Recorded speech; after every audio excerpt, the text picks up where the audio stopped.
Bueno, vamos a iniciar el segundo día.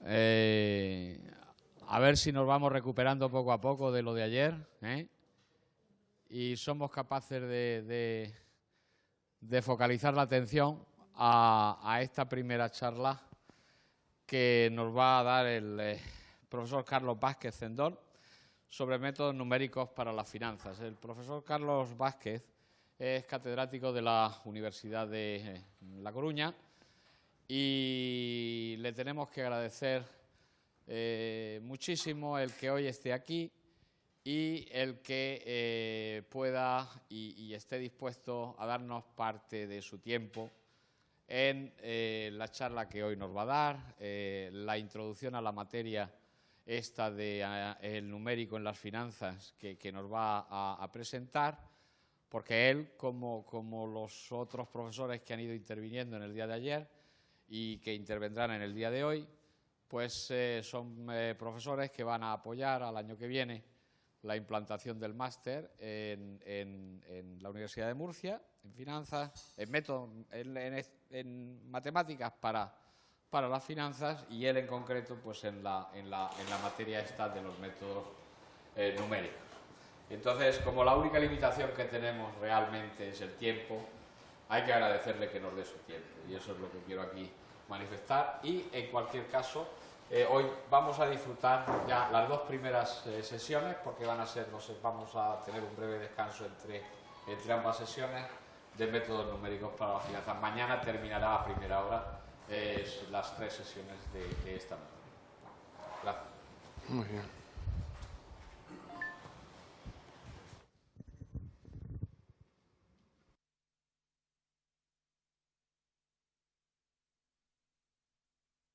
Mucho default, que la gente sigue aquí sentada.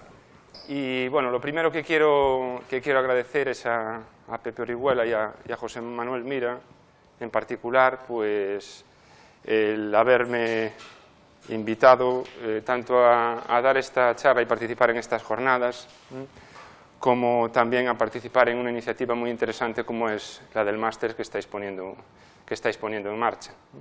Yo creo que es bueno que cosas nuevas aparezcan, o se le dé oportunidad a los licenciados en matemáticas de adquirir competencias, como dicen ahora, de aprender cosas, como decíamos antes, para pues, tener un espectro de formación más amplio que permita pues, unas salidas profesionales más, un poquito diferentes a las tradicionales.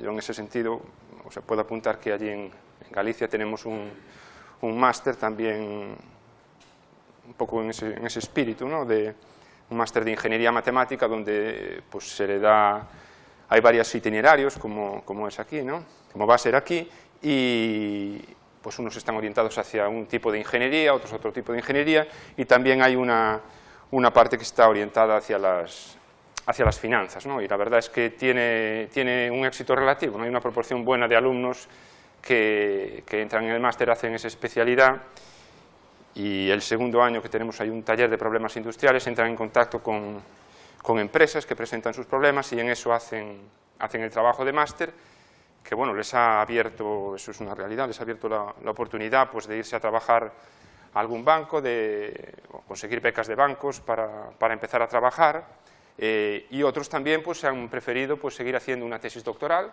eso es una estructura que vamos a tener ahora. En cuanto a los estudios, pues también entra razonable en este esquema, y bueno, hacer la tesis investigando en temas de finanzas, porque en esto también se investiga, también se hacen papers y también se puede trabajar, por otro lado, de una manera más profesional, ¿no?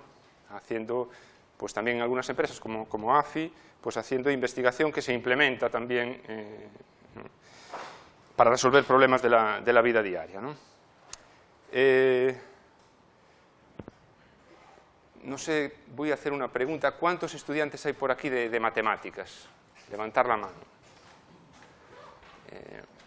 Vale. ¿Cuántos estudiantes hay por aquí de económicas? Vale. Bueno, yo voy a hacer una reflexión, no me gusta decirlo, pero bueno, yo hice la licenciatura en matemáticas, hace algún tiempo, y bueno, también hice la licenciatura en económicas, más o menos simultaneé más o menos los estudios. Entonces, bueno, yo ayer cuando veía esto del cálculo estocástico, algunas cosas que han ido apareciendo, trataba de ir hacia atrás en el tiempo y, bueno, y decirme a mí mismo, bueno, si me hubieran contado esto a mí estando en cuarto de matemáticas, o si me hubieran contado esto a mí estando en cuarto de económicas, sin haber estudiado matemáticas, menudo dolor de cabeza después de esta sesión tan intensa. O sea que solo digo esto para que deciros a los que estáis allá arriba, a los estudiantes de matemáticas y a los que estáis allí también, los estudiantes de económicas, que os comprendo, O sea, a día de hoy os comprendo y entonces tiene mucho mérito que estéis aquí también a día de hoy. No digo porque las charlas fueran, pero es que hay un salto, ¿no? Hay un salto en el conocimiento cuando uno se quiere meter en estas cosas, ¿no? Por ejemplo, el cálculo estocástico es un ejemplo, no es algo que tradicionalmente se imparta, el cálculo de Ito, todo eso que habéis visto ayer en píldoras intensivas, lo que habéis visto ayer no es algo que se imparte en una facultad de matemáticas. Entonces, bueno, que os entiendo, O sea, que os entiendo y que tenéis mucho mérito el estar aquí. Entonces, hoy lo que vamos a hacer hoy al principio es repasar. Vamos a repasar un poquito lo de ayer, porque así, oye, si ayer hemos entendido algo, hoy decimos, concho, no soy tan malo, ¿no? Voy a intentar seguir un poco más. Y si no hemos entendido alguna cosa de ayer, pues vamos un poquito a repasar, ¿no? Entonces, yo creo que como en otras disciplinas, cuando se analizan procesos de la realidad, ayer salió en la mesa redonda, salió también en el primer día en la charla del profesor que impartió el primer día, es importante, vamos a ver, quitarse un chip, que es el de que queremos hacer todas las cosas redondas y que a lo mejor podemos hacer matemáticas sin pensar en lo que queremos resolver. Entonces yo creo que lo primero que hay que hacer, desde la parte de los matemáticos, es hacer un ejercicio de entender cuál es el problema real. O sea, cuál es el problema real al que nos estamos enfrentando. En este caso es valorar productos financieros, o valorar situaciones financieras, o valorar riesgos asociados a situaciones financieras. Entonces, lo primero que hay que entender, y yo lo que primero les cuento, es las cosas sin las matemáticas, o sea, entender de qué estamos hablando, cómo funcionan estos productos, porque la cosa no es sencilla, entender el argot que se utiliza aquí, que tampoco es una cosa de la que uno se entere tan rápidamente. Entonces, después, entender cuáles son las herramientas. La caja de Manolo, que me la ha dejado ahí, se la tengo que devolver. Yo también he metido algunas cosillas, y yo lo que he metido sobre todo son métodos numéricos y ecuaciones en derivadas parciales, que es a lo que me dedicaba para resolver problemas de ingeniería antes de meterme en este mundillo de las finanzas. También así a título anecdótico y orientativo, yo en el mundo de las finanzas entré por culpa de las americanas, de las opciones americanas, vamos. Porque esas opciones que aparecerán hoy dan lugar a unos problemas matemáticos bastante ricos, que son los problemas de frontera libre. Y yo me venía dedicando, pues en el ámbito de la ingeniería, en problemas relacionados con el medio ambiente, con problemas matemáticos de ese tipo. Ahí podemos decir que sale a la luz enseguida una grandeza de las matemáticas. Y es que aprendemos esquemas que son muy trasladables a situaciones distintas una vez que abstraemos los problemas, ¿no? Tenemos ese nivel de abstracción que nos permite, bueno, pues, que determinadas cosas que hay en la cajita, esas herramientas que tenemos entre todos, pues poder sacarlas de la caja o de la chistera y resolver problemas en distintos ámbitos, que aparentemente para una persona de fuera, claro, te dice, ¿cómo trabajas en temas de ingeniería mecánica, en temas de glaciares y en temas de finanzas? Debe ser un crack. No es que sea un crack, es que la herramienta matemática que hay detrás a veces es común a situaciones muy variadas en las aplicaciones. ¿Perdón? ¿Qué puedes abrir el tuyo? Bueno, ahora eso ya es... Vale.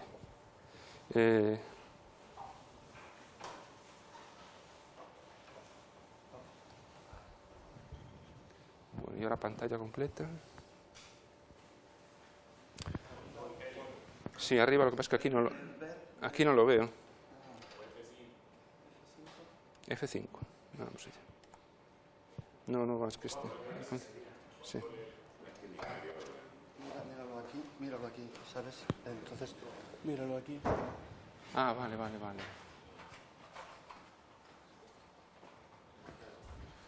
Pantalla completa, sí. Control F5 dice. Control F5, sí, pero bueno, no iba antes. Pues espera, bajamos aquí. Bajamos. Ahora sí que sale aquí. Espera. Ahí. Ups. Bien. Bueno, ahí tenéis mis datos, ¿no? El correo electrónico, olvidé de poner ahí la arroba en esta transparencia. Si alguien, bueno, pues quiere entrar en contacto conmigo, consultar cualquier cosa o eso, pues ahí estoy yo. Si pasa por la Universidad de La Coruña o si pasa por La Coruña, bueno, pues también yo estoy en el Departamento de Matemáticas, en la Facultad de Informática. Es un departamento en el que estamos las áreas de matemática aplicada y estadística, nos llevamos muy bien y aprendemos muchas cosas unos de otros. Y bueno, esa es mi dirección de correo electrónico. Bueno, yo tengo estructuradas estas casi 4 horas que vamos a estar aquí juntos, bueno, más o menos en 4 bloques. Primero vamos a ver algunos productos derivados sencillos, vamos a repasar algunos productos derivados sencillos, después vamos a volver al cálculo estocástico, porque esto hay que verlo, volverlo a ver, cambiar la notación para darse cuenta que la notación, que sabemos muy bien los matemáticos, no importa, y entonces hay que verlo varias veces. Esto requiere repeticiones, ¿no? Después veremos lo que es la técnica de cobertura dinámica y los modelos de Black-Scholes. Los modelos de Black-Scholes son modelos en ecuaciones en derivadas parciales, y veremos cómo se llega a ella con un argumento sencillo, con un argumento bastante financiero, no tanto la fórmula de Feynman-K, que es otra forma de llegar a ello, que es más, desde mi punto de vista, más matemático. Y después ya veremos los métodos numéricos para valorar opciones con un factor estocástico, pero daré unas pinceladas cuando hay varios subyacentes. Entonces, bueno, la idea es que hagamos un descanso, ¿no? Porque 2 horas y media creo que no podemos estar aquí. No es sano para la salud que yo esté hablando 2 horas y media. Para mi salud, medianamente insano, para la vuestra, malísimo, ¿no? Que estemos aquí 2 horas y media con el mismo monigote delante, ¿no? Bien, vamos a empezar con algo que es algo que está en la realidad, que es un producto estructurado, ¿no? Entonces, bueno, por ahí algunos nos han ofrecido productos estructurados que básicamente son depósitos en los que te dan una rentabilidad que depende de la evolución de varios activos o de un índice de activos, etcétera, etcétera, ¿no? Son estos productos que tú llegas al banco y dices, concho, no me vas a dar el 1% de interés, no me vas a dar el 1,5%, un depósito a 6 meses. A ver si puedes, sí, pero tengo un producto para ti que no tienes problema. Yo, si quieres un interés más grande, no hay problema. Es un producto que además sale muy bien, yo lo tengo, truco de comercial, yo lo tengo y ahí vas a ganar fijo. O sea que no te preocupes que ganas fijo, porque además es que nunca pierdes, ¿vale? Entonces ese producto podría ser este lo saqué de internet, una página web, y le di algunas pinceladas para que no se reconociese qué entidad lo había sacado, que todas las entidades tienen cosas parecidas, Incluso la entidad lo cubre con un contrato con otra, o sea que tienen que ser muy parecidos, ¿no? Entonces esto sería un depósito donde hay 6 subyacentes: Vodafone, Telefónica, ING, Carrefour, Danone y Nokia. Se puede contratar hasta el lunes. O sea que si alguno queda muy convencido de lo que tengo aquí, pues el lunes va al banco y ya le digo cuál es y trata de contratarlo. Y pues la rentabilidad está sujeta a las siguientes condiciones. Bueno, nos pagan un cupón inicial desde que nosotros metemos el dinero hasta que arranca el producto, un 2,5% TAE. El producto está en un contexto más anterior al de hoy. El producto de hace tiempo es un tipo que corresponde a lo mejor hace 2 o 3 años, ¿no? El producto. Entonces yo llego allí, meto el dinero y como claro, lo tengo allí un tiempito, pues oye, me dan un equivalente a 2,5% TAE.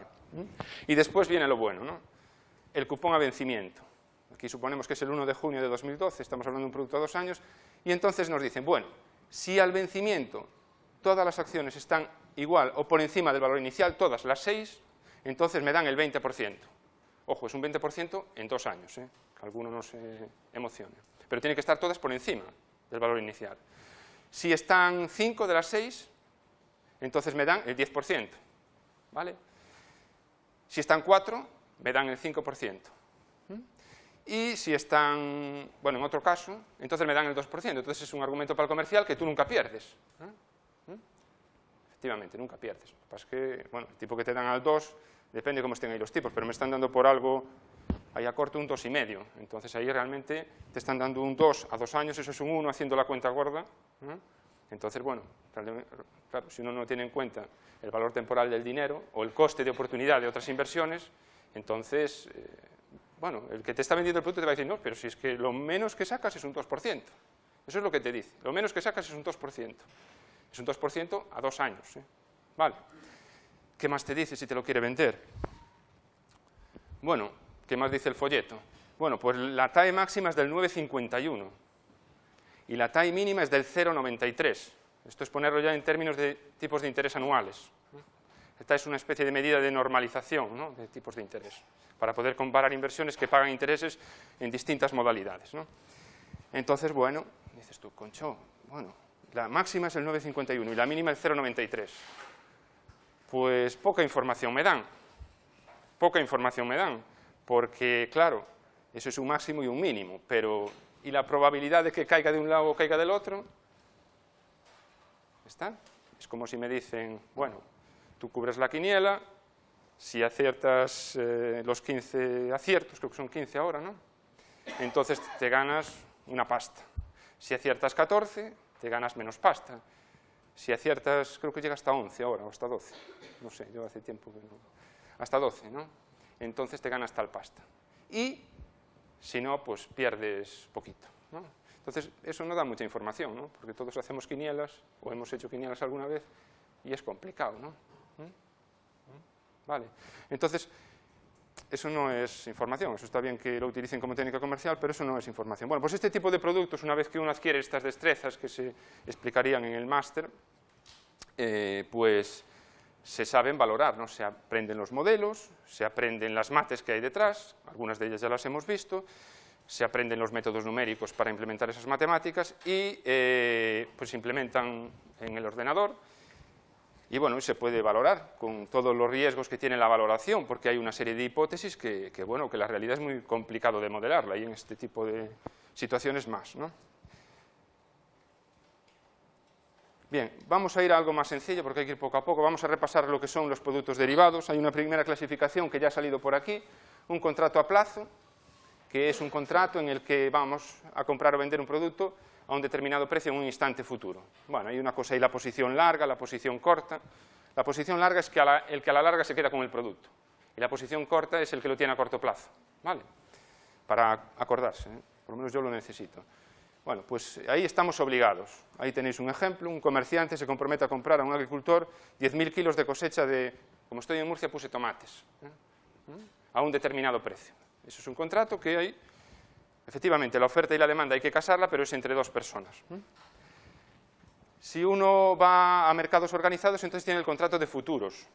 Ahí ya hay un mercado, ya hay unos lotes, ya hay una forma, ya no es entrar con 10.000 kilos, con 5.000 kilos o con los que lleguen a ponerse de acuerdo las dos personas, ahí ya hay un mercado organizado. Entonces, para invertir ahí, lo que haces es que tú tienes una persona que opera en ese mercado de futuros. Entonces le encargas que te adquiera ese contrato.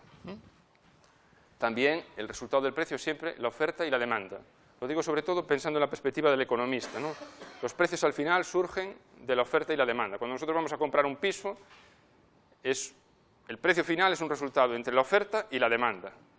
Cuando vamos a comprar acciones telemáticamente, el precio al que compramos al final es un resultado entre la oferta y la demanda. Aquí calculamos precios que nos parecen justos en determinadas condiciones. Y pues está la opción, ¿no?, que ya ha aparecido por aquí, que es el derecho a comprar o a vender, si es una opción de venta, cierta cantidad de bienes, pueden ser acciones, pueden ser futbolistas, pues hemos oído hablar de tal equipo de fútbol tiene una opción de compra sobre tal futbolista, ¿no?, etcétera, vamos, a un precio determinado, que es el strike, ¿no?, antes de o en una determinada fecha, que es la fecha de vencimiento, y para obtener ese derecho pues hay que pagar algo, ¿no?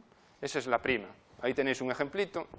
Bueno, pues adquirimos una opción de compra de 100 acciones de Telefónica por 15 euros que podemos ejercer hasta el 15 de junio. Eso es. Matemáticamente el problema de opciones es mucho más rico que el de futuros. Aquí tenemos un ejemplo de beneficios de operar con acciones. Imaginaros que hoy es 12 de marzo, eso es, después del café de esta mañana es fácil de imaginar. Y compramos por 1 euro una opción de compra que podemos ejercer solo a vencimiento de una cierta empresa. Le puse ese nombre, que más bien sería una empresa de colchones, ¿no?, por el nombre. Con las siguientes con los siguientes datos, ¿no? Pues el precio de ejercicio son 20 euros y la fecha de vencimiento el 15 de junio. Entonces llega el 15 de junio y ¿qué podemos hacer? Esto lo repaso para que los de matemáticas entendamos bien cómo funcionan los productos, ¿no? Los de allí de económicas ya lo han pillado, pero hace 2 telediarios, ¿eh? Bien, entonces hay dos posibles situaciones. Llega el 16 de junio y la cosa puede o subir o bajar, ¿no? Vamos a poner situaciones simétricas. Si sube, entonces nosotros ejercemos nuestro derecho. ¿Y qué ocurre? Bueno, pues que si sube a 22, nosotros tenemos el derecho a comprar a 20, llegamos allí, nos acordamos del que nos vendió la call, y entonces le decimos, oye, que yo estoy aquí y tengo este contrato. Entonces, tú me tienes que vender las acciones a precio de 20 euros. Yo las compro, voy al mercado, las vendo instantáneamente y obtengo un beneficio de 1 euro. Que es poca cosa, pero bueno, es un orden de magnitud, ¿no?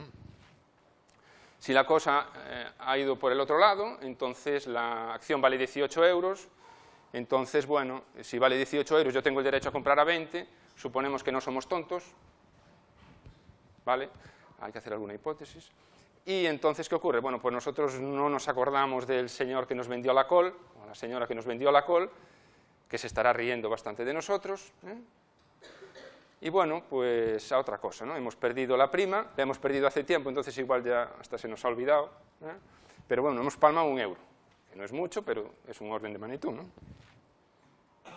Entonces, bueno, se puede hacer así un esquemilla así muy sencillito de, bueno, pues si tenemos una call con un strike de 20 euros, ¿cuál sería el beneficio de tener una opción sobre esa acción o tener la acción directamente? Este esquema, o sea, los números y las cuentas tampoco son importantes, pero en este esquema, ¿qué es lo que vemos? Bueno, pues si yo compro la acción, efectivamente, si la acción sube, gano un poquito más que si hubiese comprado la opción, pero si la acción baja, puedo palmar mucho más. En este sentido, cuando compramos una call, nosotros lo que estamos es apostando a que el mercado va a subir, y comprando una call, la ventaja que tenemos es que como mucho palmamos la prima. Es lo más que perdemos, ¿no? ¿De acuerdo?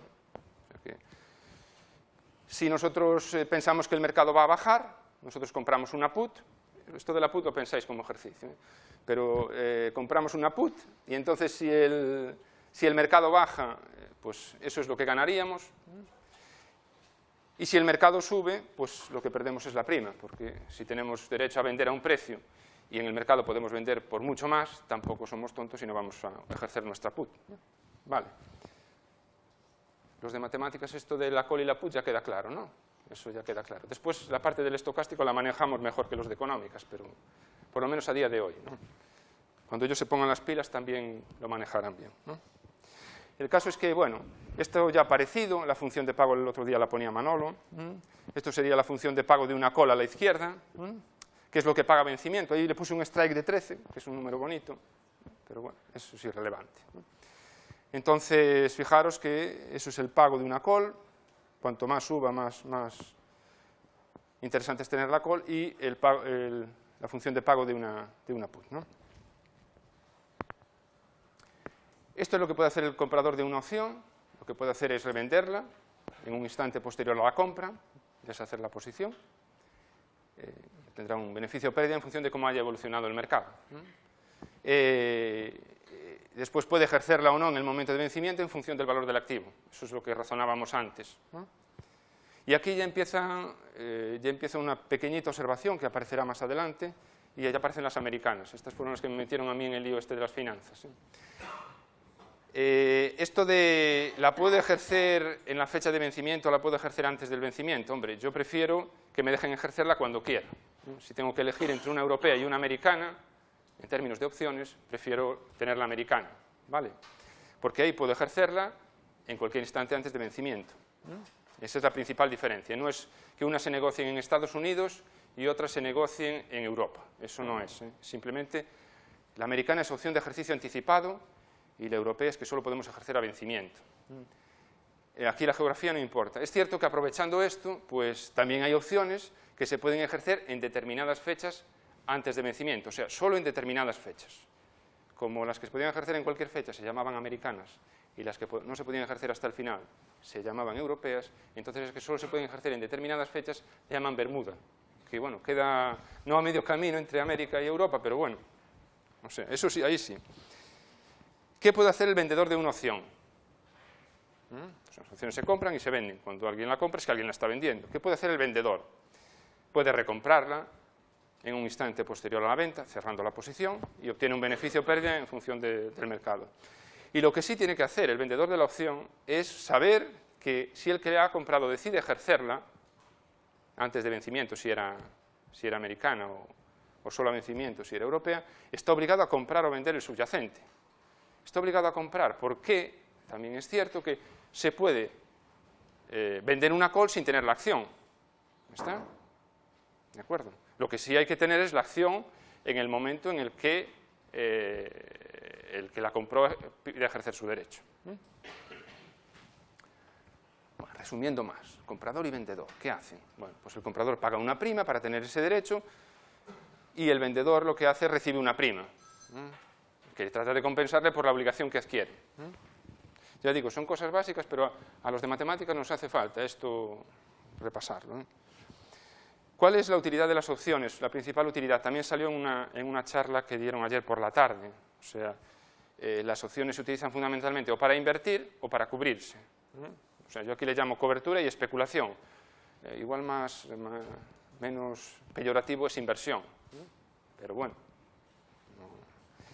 ¿Cómo es lo de la cobertura? Bueno, pues básicamente, y esto más o menos es fácil de entender, lo que hacemos es reducir el riesgo asociado a poseer una cartera de acciones.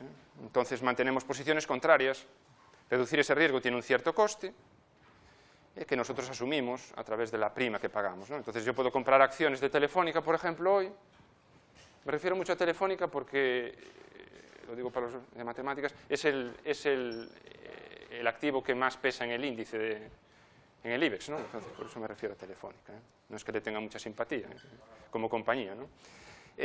Bueno, pues podemos comprar acciones y comprar opciones de venta sobre ellas. Yo compro una acción y me fijo el derecho a poder venderla a un determinado precio. Eso es una manera de cubrir unas posibles pérdidas infinitas, ¿no? Bueno, finitas en este caso, pero grandes, ¿no? Después se pueden combinar opciones y opciones, y eso es lo que se llaman estrategias, que lo que hacemos es protegernos ante determinados movimientos del mercado. O sea, no protegerse solo de que baje, sino a lo mejor protegerse de que suba mucho y baje mucho. Nosotros apostamos a que el mercado se va a quedar por ahí en un rango. Bueno, pues ahí lo que hace uno es cogerse las gráficas de las call y las put y hacerse una función de pago, de modo que recibamos mucho cuando estamos cerca del valor hoy at the money, ¿vale? ¿De acuerdo? Bueno, o al revés, o a lo mejor queremos apostar porque o va a subir mucho o va a bajar mucho. Pues también hay eso. El caso es, esas estrategias reciben ciertos nombres, ¿no? Porque el cono, la cuna, la mariposa, que tienen un poquito que ver con la gráfica que sale del payoff, no es otra cosa. Bien, eso es la cobertura. ¿La especulación qué es? Bueno, pues que se pueden obtener grandes beneficios invirtiendo poco. ¿Está? Es el efecto leverage que le llaman, ¿no? Por ejemplo, y yo pongo numeritos siempre para que a lo mejor al poner solo letras uno no se queda claro con la parte cuantitativa. Entonces, imaginaos que pensamos que la empresa de colchones esta nuestra, o de despertadores, vamos, va a subir. Entonces podemos hacer dos cosas, o bien comprar acciones directamente, entonces compramos 100 acciones y sube, bueno, pues hacemos la cuenta del rendimiento relativo, y ahí obtendríamos un 17,5% de rentabilidad, subiendo a 23,5, o sea, subiendo 3,5 euros. Y si la acción baja, en posición simétrica, entonces lo que palmamos, si deshacemos la operación, son 350 euros. Bueno. En la misma situación nosotros compramos opciones. Entonces la alternativa es gastarse 150 euros en opciones para comprar 100 acciones de Telefónica. Imaginemos que la prima de cada una de ellas es 1,5. Y entonces, bueno, pues si sube, ¿qué hacemos? Como nosotros solo tenemos que pagar la opción, pues entonces el rendimiento relativo, no sé si ve por allá al final, es del 133%. Y si baja, pues al final perdemos 150 euros. Perdemos menos. Esto habría que refinarlo, o sea que, pero bueno, es una primera aproximación de por qué tiene ese efecto de especulación. O sea, el apalancamiento, ¿no?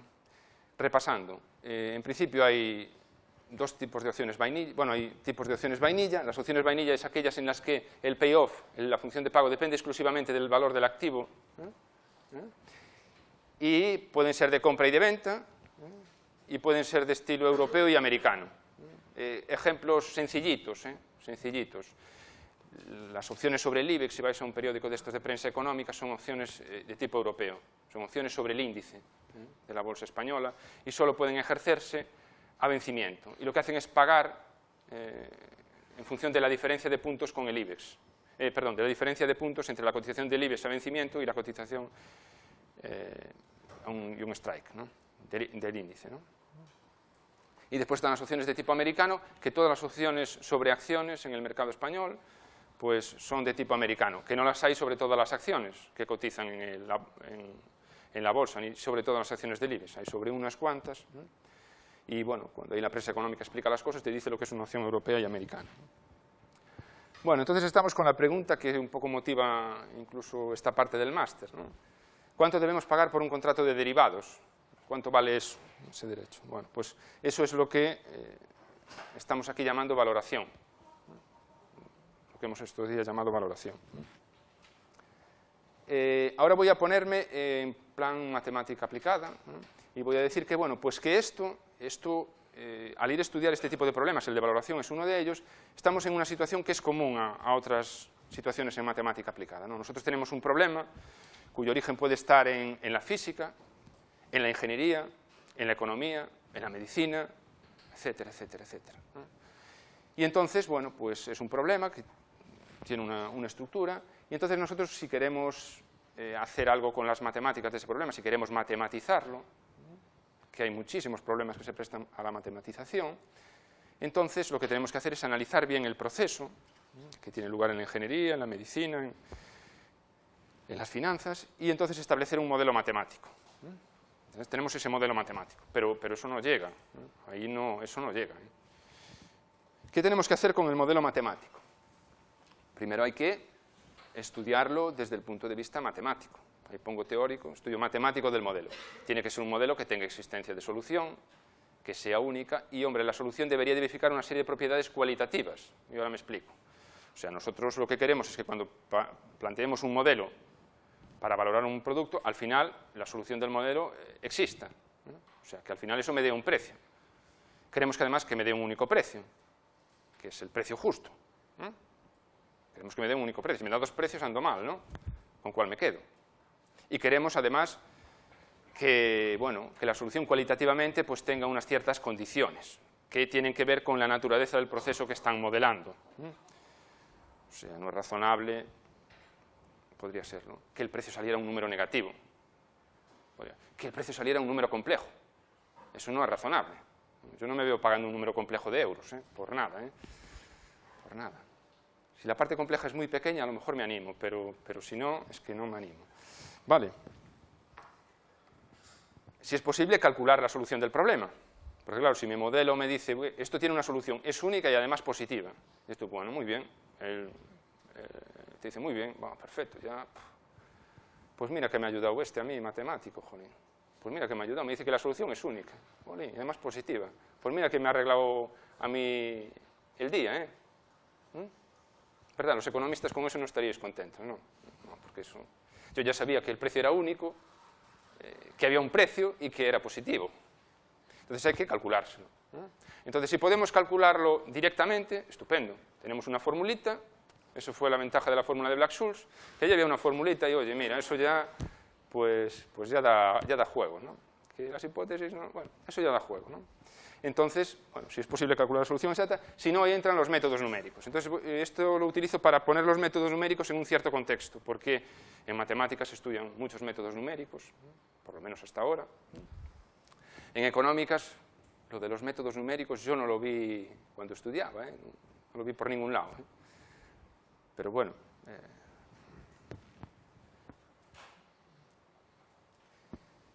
¿Qué hacemos con los métodos numéricos? Bueno, pues damos una aproximación, porque la solución exacta a lo mejor no se puede calcular, hay que implementarlos, o sea, eso genera unos algoritmos que hay que escribirse los algoritmos.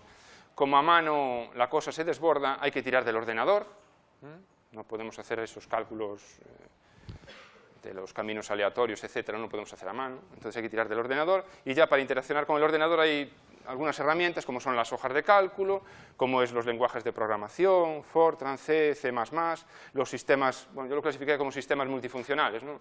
Bueno, pues hacen simbólico, numérico y sacan gráficas, pues MATLAB, Maple, matemática, etc., ¿no? Herramientas de software libre que también hay por ahí, que están apareciendo ahora. ¿Y el resultado final qué es? Bueno, pues un conjunto de números, que claro, nosotros si los vemos allí en el ordenador, que empiezan a salir un conjunto de números, pues nos da un mareo, y entonces lo que hay que hacer es poner unas gráficas, bueno, pues procesar la información para saber lo que tengo que hacer, ¿no? Precio de la opción, distintos instantes de tiempo, las griegas, etc., ¿no?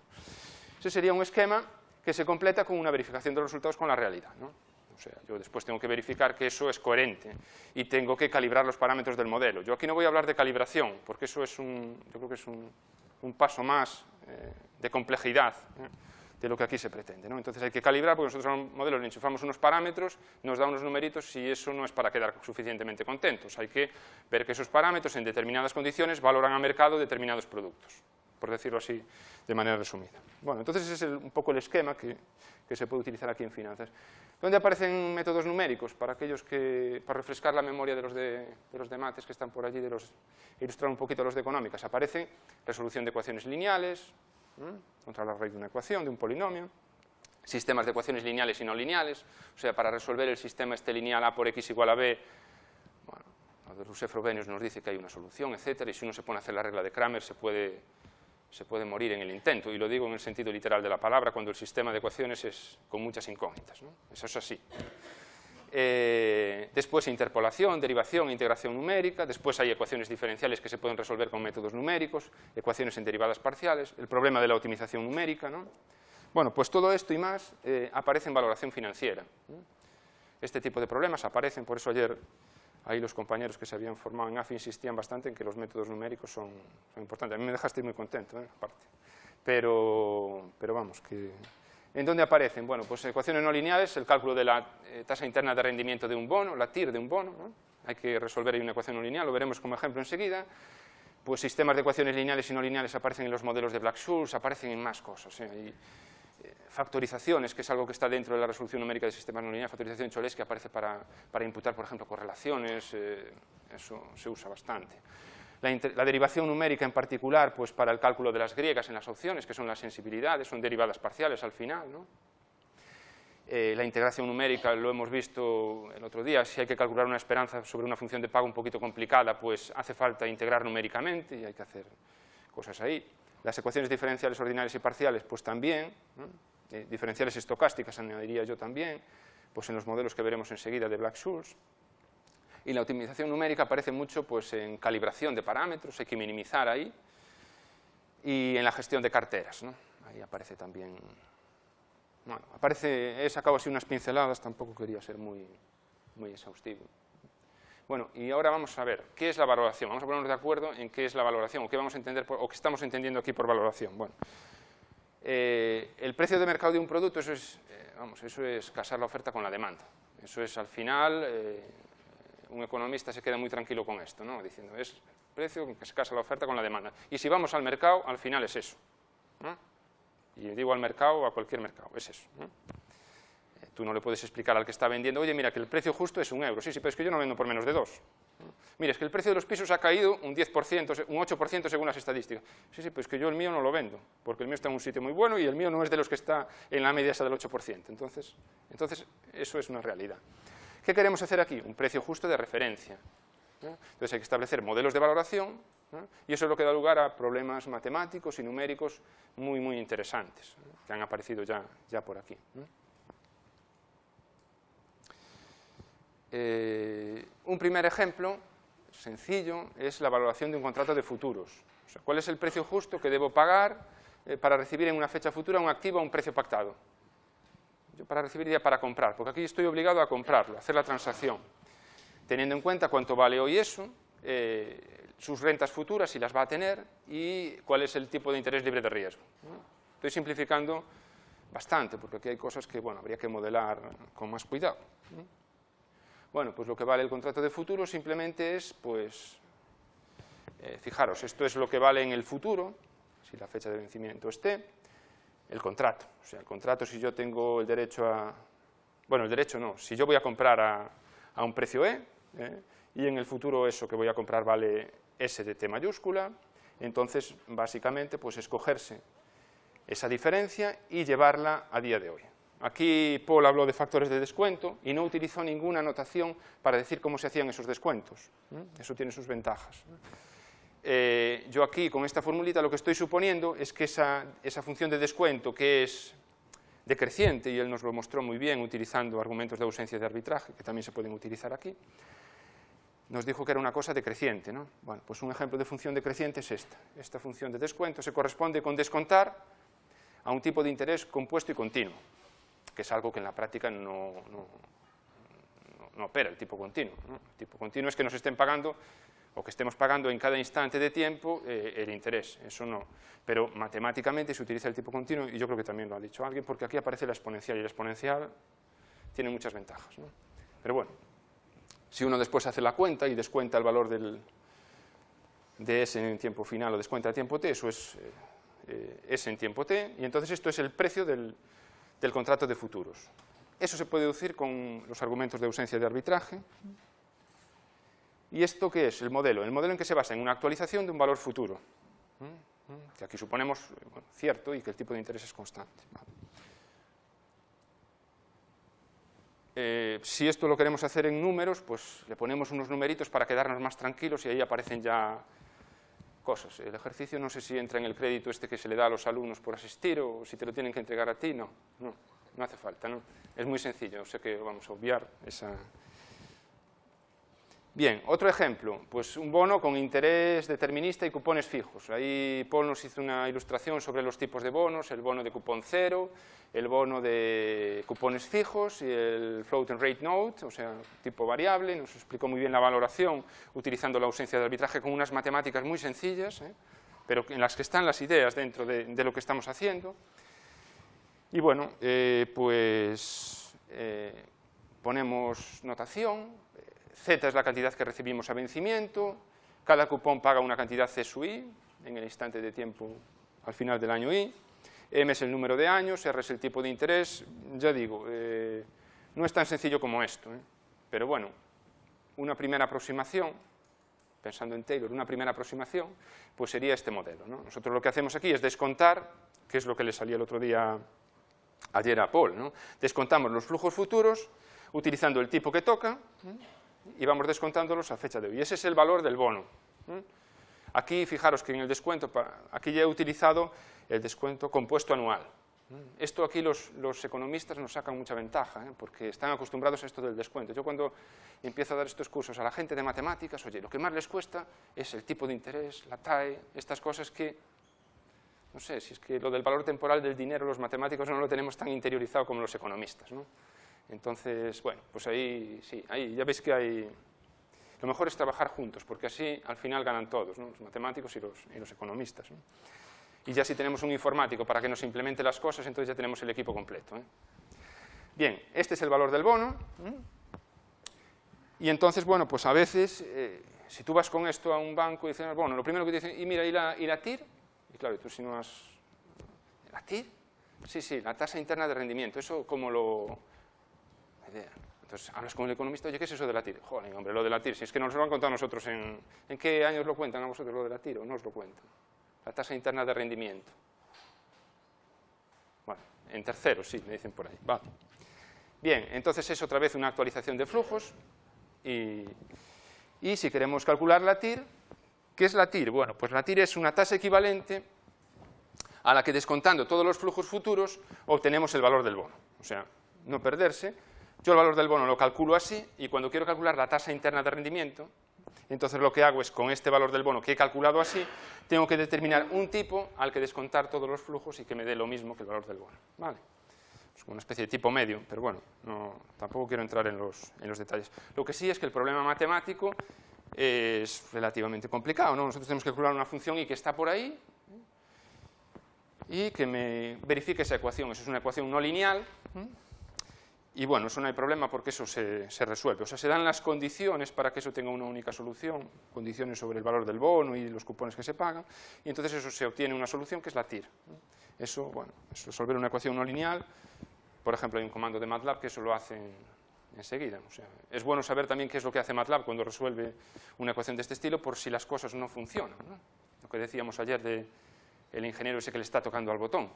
O sea, está bien que tengas a alguien que le toque al botón, pero ¿qué pasa cuando si el botón ese al tocar le da una cosa rara?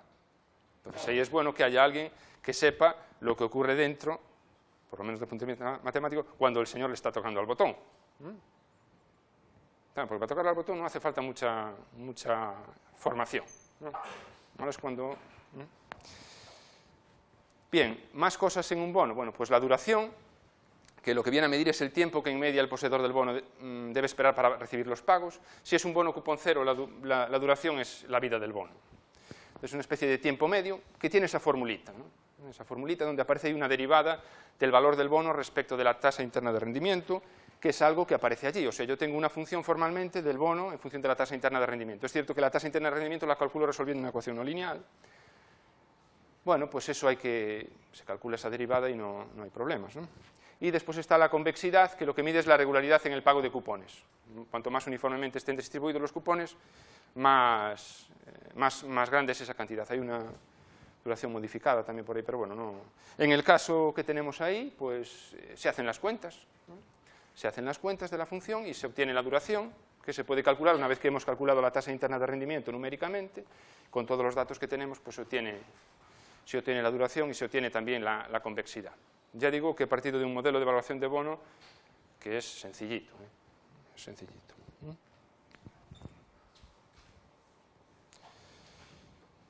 Bien.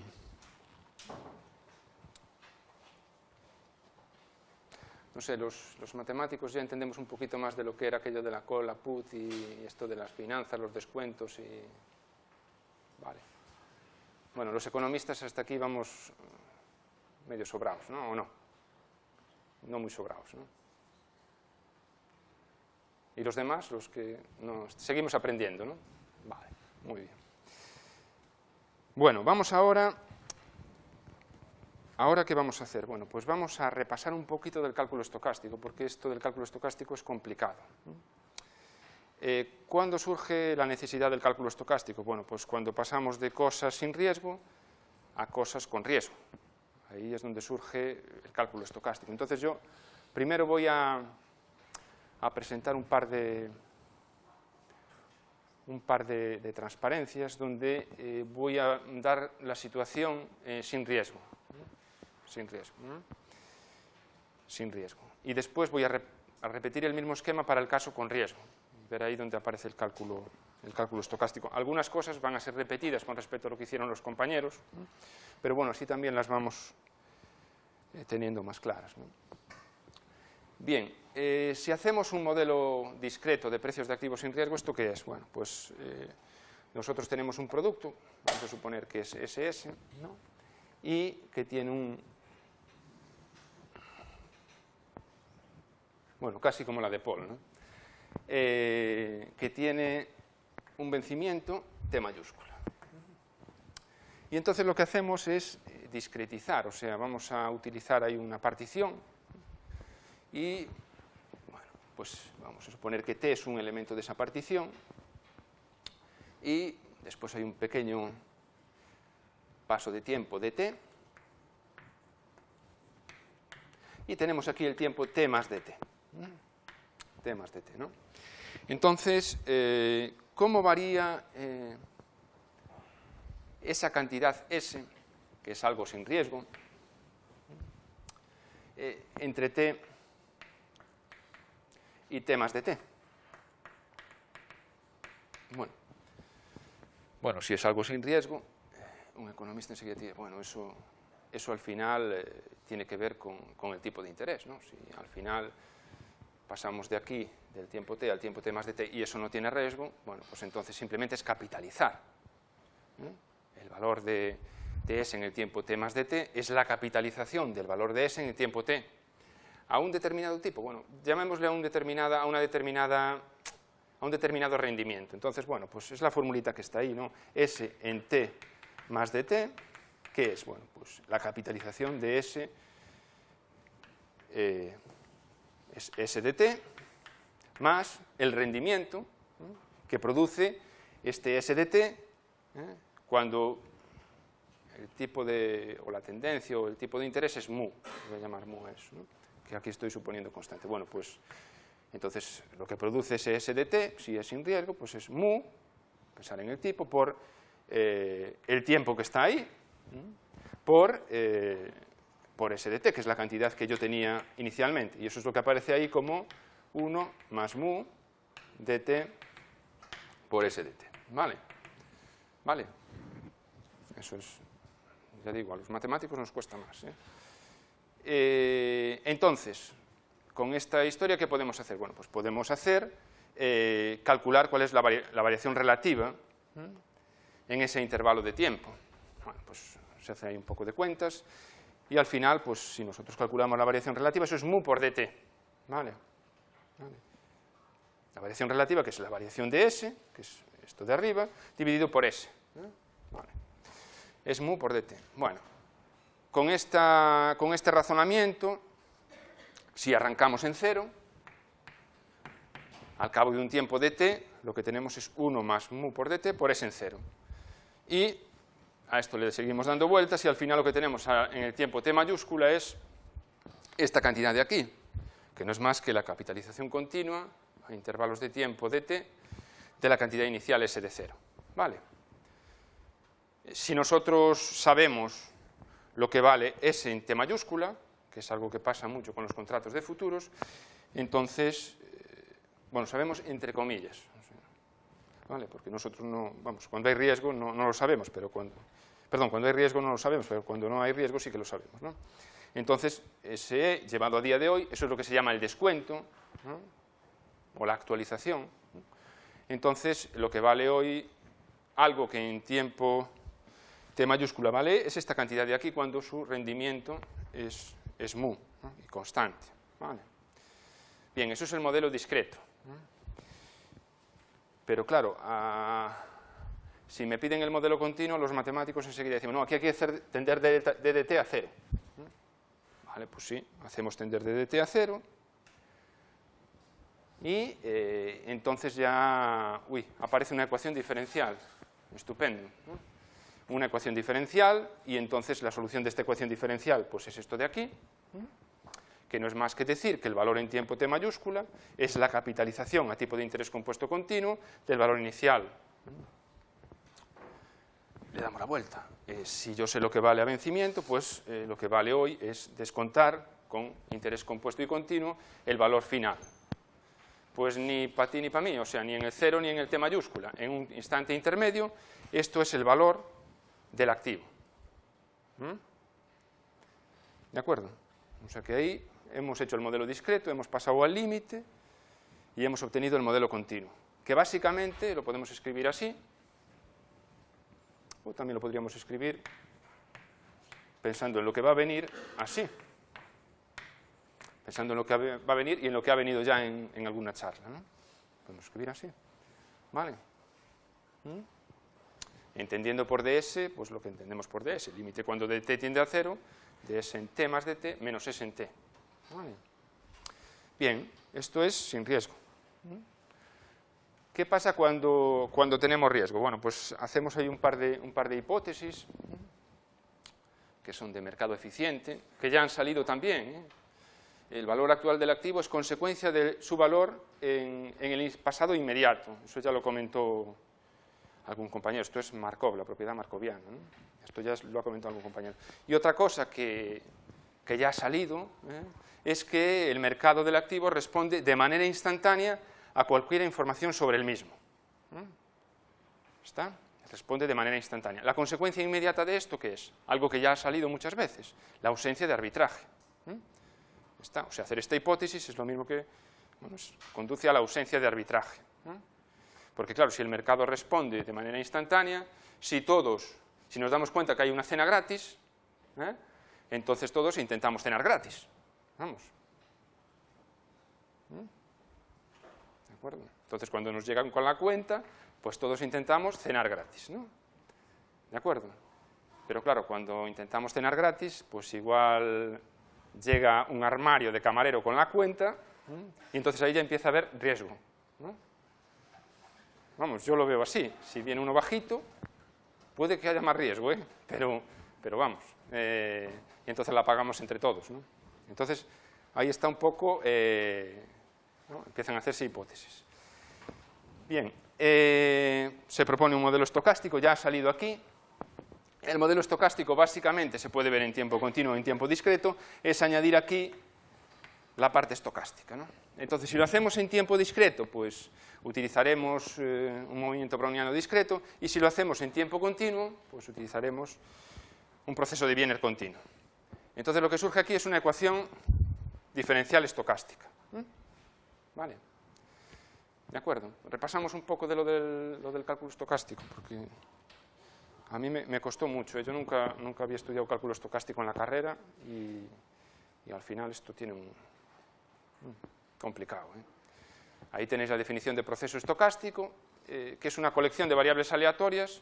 Pensar que en cada instante de tiempo tenemos una variable aleatoria, ¿no? En cada instante de tiempo hay una variable aleatoria. Si esos instantes de tiempo son discretos, entonces pues, es un proceso estocástico discreto. Si son continuos, si es todo el continuo de tiempos, entonces proceso estocástico continuo. Claro, de manera que si yo me fijo en un suceso, entonces, y recorro los tiempos, aparece la trayectoria del proceso estocástico. ¿De acuerdo? Aparece la trayectoria, si me fijo en un suceso. O sea, fijaros que cuando hago simulaciones lanzo distintos sucesos y me surgen las distintas trayectorias. Esto también ha aparecido aquí, pero bueno, tampoco pasa nada, ¿no? La definición de movimiento browniano pues es un proceso estocástico con unas condiciones especiales. Esto es movimiento browniano estándar, ¿no? Partimos del cero, hay unos incrementos independientes y pues, la diferencia entre la variable aleatoria que aparece en dos tiempos tiene una media que es nula y tiene una varianza que es t menos s. Eso ya ha aparecido aquí, ¿no? Es complicado, lo del proceso estocástico. O sea, quedaros tranquilos, los economistas también, que esto es complicado, hay que ir poquito a poco, ¿no? Bien, también salió aquí el tema de la integral estocástica. Esto es un lío, ¿no? Porque, bueno, lo de que son continuos con probabilidad 1 ya salió. Este modelo lo que hace es que sean continuas las trayectorias. Hay modelos alternativos para tener en cuenta los saltos, que serían los procesos de salto-difusión, que en vez de, además del proceso de Wiener, añaden una distribución de Poisson. La gente de estadística esto lo conoce bien también. Aquí, claro, cuando uno intenta formalizar la integral, aparece el problemilla que comentaron los compañeros, ¿no? Resulta que cuando nosotros en mates queremos integrar algo, respecto de integral de Riemann-Stieltjes, cuando aquí ponemos una función, o integral respecto de una medida, cuando ya vamos a teoría de la medida, entonces una de las condiciones que empezamos a pedir es lo de la variación acotada. Ya está. Y esto no se verifica cuando tenemos un browniano. El browniano, esta suma, se va a infinito con probabilidad 1. Fijaros que aquí hay que hablar en términos de probabilidad, porque o sea, la probabilidad del conjunto de sucesos que verifica esto es 1, ¿está? Porque tenemos variables aleatorias, hay que cambiar un poco el chip. Entonces, lo que se trata es de dar sentido a esa integral, y bueno, algunos compañeros ya lo han... He puesto esta transparencia porque después de lo que dijo el profesor Schachemayer ayer, como vi que no estaba escrito aquello, pues entonces lo pongo aquí, ¿vale? Porque dice que esto es muy importante y tiene que estar siempre, ¿no? Bueno, esto es la artillería o la herramienta de la caja de Manolo, que se utiliza para darle formalización matemática a esto de los procesos estocásticos. Bueno, olvidaros un poco del tema. Aquí abajo está la definición de Martin-Gala, que básicamente, cuestión técnica aparte de esta acotación de la esperanza, lo que nos dice es que el valor, la mejor estimación del valor de x sub t condicionado a lo que ha pasado hasta el tiempo tau es el propio proceso en tiempo tau. Eso es lo que viene a decir, resumiendo esos numeritos, esas letras que hay ahí, ¿no? Vale. Dejo ahí las cosas, pero si alguno quiere cerrar los ojos no hay problema, Vamos a ver, cuando nosotros integramos en matemáticas, cuando estudiamos esto de la integración, que se estudia varias veces, ¿no? Y en distintos marcos, ¿no? Pues para integrar, ¿qué empezamos integrando? Integramos las funciones simples. Y esto no quiere decir aquellas que tienen una primitiva que sale a la primera. Las funciones simples son aquellas que, si vamos a funciones reales de variable real, las funciones que son de esta forma, ¿no? Constantes a trozos. Son las primeras que integramos, ¿no? Porque estas funciones, ¿cómo se hace la integral? Se calculan estas áreas, grosso modo, se suman todas esas áreas, el dibujo está un poquito mal hecho, y eso nos da la integral. Y si pasamos, bueno, si tenemos una función que no es así, entonces nosotros lo que hacemos es pues aproximarla por una función que es así, y esa es la definición de la integral de Riemann, y es una cosa que se utiliza para integración numérica, por ejemplo. ¿De acuerdo? Las fórmulas de rectángulo. Bueno, esto se repite con la integral de Riemann-Stieltjes, pues que no integramos respecto de la identidad, sino respecto a otra función. Se repite en teoría de la medida, cuando nos explican la integral respecto de una medida, empezamos con las funciones simples.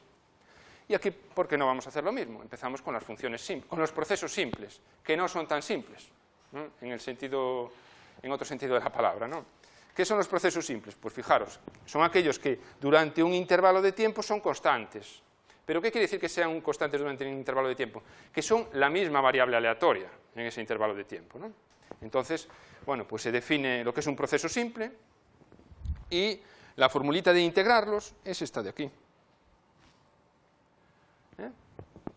O sea, la integral en un intervalo de un proceso simple respecto de un browniano, ¿qué es? Bueno, pues hacer lo que estamos haciendo aquí con la integral de Riemann. Lo que hacemos con la integral de Riemann, ¿no? Entonces, bueno, pues esa es la formulita. Fijaros que, claro, yo si integro entre dos tiempos un proceso estocástico, ¿qué es lo que me da? Me da una variable aleatoria, ¿no?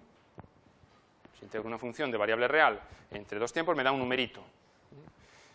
¿Por qué? Porque una variable real, para cada valor de la variable independiente, es un numerito.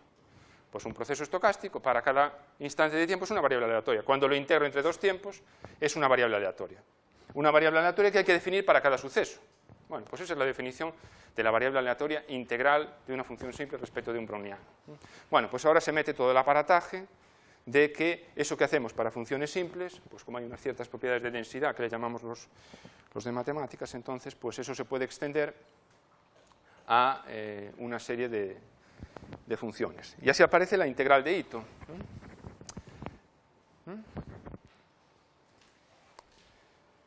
La integral de Ito, bueno, ¿qué es esto que...?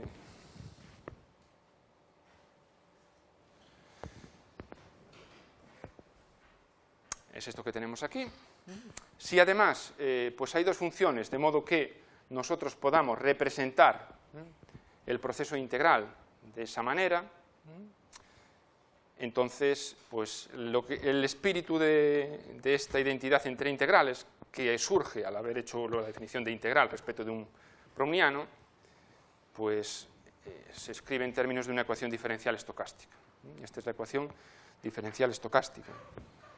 Y es estocástica por este término de aquí, si no sería una ecuación diferencial ordinaria de primer orden.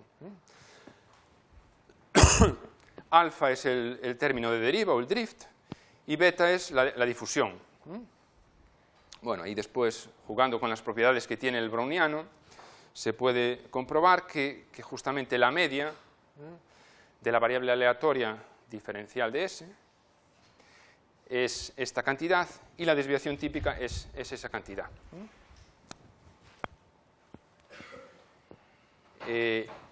Y en particular, pues ese marco se puede aplicar a lo que se llaman los procesos de Ito, que son procesos integrales que se definen de esta manera. Hay una alfa y una beta, y esto es un proceso. ¿Por qué? Porque aquí estoy haciendo como quien dice la integral indefinida. ¿De acuerdo? Para cada valor de t tengo una variable aleatoria, porque ya he definido la integral definida, como quien dice.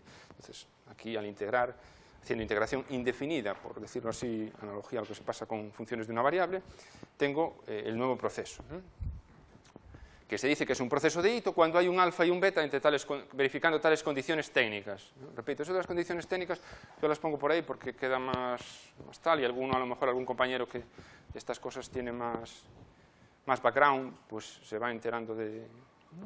Pero bueno, obviar, cuando pongo estas cuestiones así técnicas no hace falta que las leamos, ¿no?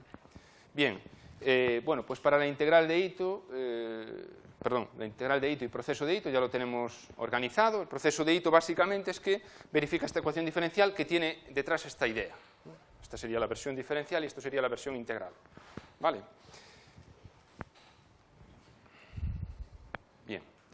Otra cosa que también ha aparecido aquí, que yo pensé que no iba a aparecer, cuando le comenté a José cómo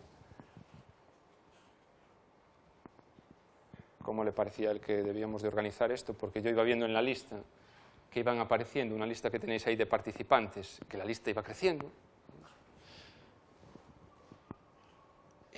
No digo aleatoriamente, pero bueno, sí veía que, bueno, sí. Ahora, ¿quiénes están anotados? Bueno, pues están profesores de matemáticas. ¿Quiénes están ahora anotados? Alumnos de matemáticas, estupendo. ¿Quién más se ha anotado? Ah, bueno, alumnos de económicas, de administración de empresas, esos fueron los últimos. Estupendo, porque así y tal. ¿Quiénes se han anotado? Por gente que trabaja en el sector de profesionales. Ah, pues estupendo. Bueno, estupendo, estupendo, pero ¿y aquí cómo gestionamos este origen tan diverso y lo que podemos contar aquí? Bueno, pues hablé con José y las martingalas mejor no tocarlo. Y claro, llego a la segunda presentación y aparecen las martingalas. Entonces, bueno, las martingalas fue de lo último que empecé a leer en estas cosas, porque a mí ya lo del estocástico ya en su momento me era ortogonal, por utilizar un concepto matemático, perpendicular, vamos, me era perpendicular a mi formación, pero ya lo de la martingala ya era otra dimensión. Entonces ya, bueno, pero al final, si le vas dando vueltas, tampoco es tan complicado, ¿no? Repito, lo de la martingala es que un proceso estocástico es martingala si la mejor estimación de x sub t condicionado a lo que ha pasado hasta el tiempo tau es justamente x sub tau. Es decir, la esperanza de x sub t condicionado a lo que ha pasado hasta el tiempo tau. F tau es el conjunto, bueno, son un conjunto de sigma álgebras que recoge lo que ha pasado hasta el tiempo tau. Bueno, pues condicionado a lo que ha pasado es x sub tau. Esa es la propiedad de martingala. Bueno, pues se puede demostrar que si yo tengo un proceso de Ito, pues es equivalente que sea martingala a que el término de deriva sea cero. Y eso se puede demostrar mediante un argumento sencillito, ¿no? Utilizando la expresión de esta ecuación diferencial. Si nosotros queremos que la esperanza de lo que pasa en el instante t más de t, condicionado a lo que ha pasado en el instante t, sea s sub t, eso es una manera de simplificar lo que sería la definición de martingala, entonces simplemente pues movemos el s sub t para allí, simplificando, y calculamos esta esperanza. Claro, que esto sea esto, llevando esto para allí, simplificando, es que esto sea cero. ¿Y cuando esto es cero? Bueno, pues esto es cero teniendo en cuenta la definición de la esperanza de ds, pues es equivalente a que alfa sea cero. Ya digo, simplificando, hay que ir con cuidado. ¿Vale? Proceso de Ito. Un ejemplo que ya ha aparecido es cuando alfa es mu por s y beta es sigma por s. Entonces tenemos un proceso de Ito que estamos acomodando, y ya ha salido en charlas anteriores, estamos acomodando como modelo de evolución de precios de activos, con todas las limitaciones que tiene ese modelo, pero es el primero que hay que mirar si uno quiere meterse en estas cosas. Y después hay otra cosa que ha salido, que claro, puesto así asusta, pero bueno, a medida que se va iterando, pues va entrando un poco en la cabeza, ¿no? Es el lema de Ito, que es muy importante, sobre todo importante si uno quiere hacer modelos de ecuaciones en derivadas parciales, pero en general es muy importante en muchas cosas en finanzas. Es una de las cosas que hay que saber muy bien dentro del cálculo estocástico y que no se estudia tradicionalmente en las facultades de matemáticas, ¿no? Ya no digo en las de económicas, ¿no? Pues el lema de Ito, ¿qué es? Bueno, pues es una especie de regla de la cadena, ¿Y por qué se necesita? Vamos a ver. Se necesita, si pensamos así, un ejemplo sencillo, ¿por qué necesita? Si yo tengo un activo, que le llamo I, y evoluciona como un proceso estocástico, un producto derivado de ese activo, realmente, vamos a suponer que es función del tiempo y del valor de ese activo. Entonces, si era estocástico, f, o sea, el derivado, va a ser también estocástico. Entonces, si nosotros tenemos un modelo para ver cómo evoluciona el activo, nos interesa ver si yo puedo decir con herramientas matemáticas cómo evoluciona el derivado. Entonces, bueno, pues necesito una regla de la cadena, pero en el entorno del cálculo estocástico. Bueno, pues esa regla de la cadena, ¿cómo se puede escribir?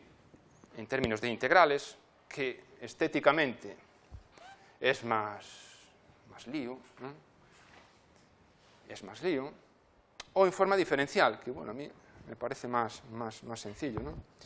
Y bueno, esta es la formulita que me dice la variación de f respecto de la variación de s. Entonces aparece un término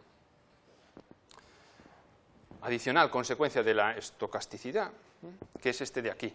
O sea, si I no fuese estocástico, bueno, si S en este caso, porque estoy hablando ya de S, si S no fuese estocástico, beta sería 0, entonces desaparecerían estos términos, ¿no? Y tendría, perdón, esos términos, y entonces tendría la regla de la cadena usual del cálculo diferencial. Bueno, como además nosotros tenemos un modelo para diferencial de S, bueno, pues hago la sustitución completa, y lo que queda muy bien es que al final el proceso estocástico F tiene una parte determinista y tiene una parte estocástica que está gobernada por el mismo browniano por el que estaba gobernado S. Y eso desde el punto de vista matemático es fundamental, porque después nos va a permitir hacer lo que se llama la cobertura. Como tengo dos productos, yo puedo cancelar el riesgo jugando con que aquí tengo la misma fuente de riesgo, por decirlo de alguna manera. ¿Vale? Bueno, otro tema es que hay versiones del lema de Ito para el caso en el que S sea el propio browniano, o para funciones de f que dependan de dos procesos estocásticos o de un número finito de procesos estocásticos. Es decir, aquí tengo pues, una serie de subyacentes, 3 o 4 acciones, como tenía en aquel estructurado. Pues entonces se puede hacer esta cuenta también se puede hacer una cuenta tipo lema de Ito también para esa situación. No pongo todas, pero bueno. Vale. Después, al final de la última charla, hablaré un poquito de los modelos de varios subyacentes y ahí la utilizaré. Volvemos al inicio de la historia del cálculo estocástico. Cálculo estocástico y finanzas. Bueno, nosotros, todo esto surge cuando hacemos un modelo en tiempo continuo. Ahí es donde es necesario introducir el cálculo estocástico, ¿no? Por poner así un poco las cosas en contexto, realmente Black y Schulz habían hecho la técnica esta de cobertura dinámica en tiempo discreto. La habían hecho en tiempo discreto, o sea, con el modelo discreto. Y bueno, aquello, porque la realidad es discreta, vamos, y aquello lo que tenías que hacer las coberturas computacionalmente en tiempo discreto era muy costoso. O sea, darle al botón y que después saliese el resultado era muy costoso, y eso, claro, tiene su riesgo, ¿no? El riesgo del tiempo de cálculo, ¿no? Y entonces, ¿qué pasaba? Que ellos tenían la intuición de que eso había que hacerlo en tiempo continuo, pero claro, ellos no sabían de cálculo estocástico. Entonces fue cuando contactaron con Bob Merton, que era el que manejaba el cálculo estocástico.